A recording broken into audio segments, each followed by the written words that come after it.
நம்ம இப்போ நான் இருக்கிறது தாம்பரத்துலேருந்து ஒரு 27 கிலோமீட்டர் சர்ப்பனஞ்சேரின்னு சொல்லக்கூடிய ஒரு கிராமம். இந்த கிராமத்தில் 2000 வருஷத்துக்கு முற்பட்ட ஒரு சிவன் கோயில். இந்த கோயிலுடைய சிவபெருமான் பேர் பீமீஸ்வரன், அம்மையார் பேர் சொர்ணாம்பிகை. அற்புதமான ஒரு ஸ்தலம், பார்க்க வேண்டிய ஒரு கோயில், சித்தர்கள் பூஜித்த ஒரு ஸ்தலமாக தெரியுது. ஒரு நல்ல ஒரு வைப்ரேஷன் இருக்குது இந்த கோயிலில். தியானம் பண்ணால், மெடிடேஷன் பண்ணால்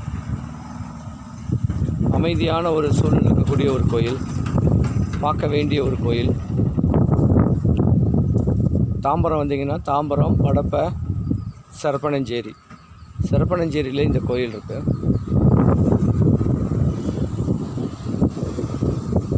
கல்வெட்டுங்கள்லாம் பாருங்கள் இருக்குது. அப்போ ஆதி புராதான கோயில் சொல்லலாம். நல்ல இயற்கை சூழ்நிலை, அமைதியாக இருக்கிறது.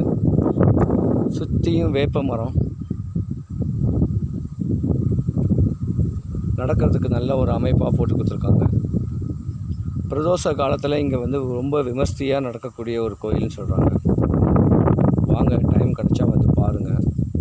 இன்றைக்கி பிரதோஷம் அதுவுமா ஒரு புராதான கோயிலை பார்க்கக்கூடியது, கேட்கக்கூடியது ரொம்ப ஒரு விமர்சை தான். முற்றிலும் கோயிலை சுற்றி கல்வெட்டுகள்லாம் பொறிச்சிருக்காங்க. பழைய காலத்து கோயில், ஆதி கோயில்னு சொல்லலாம். கோயிலில் ஒரு கிணறும் இருக்குது,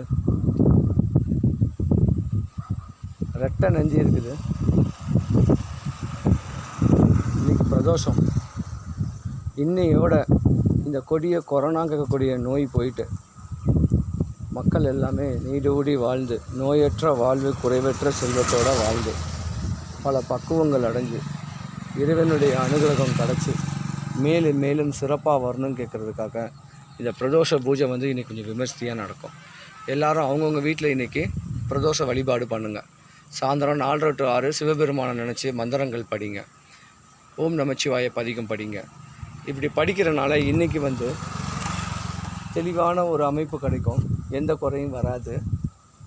டைம் கிடச்சா இந்த பீமீஸ்வரன், சொர்ணாம்பிகை, படப்பை தாண்டி இருக்க கோயிலுக்கு வாங்க.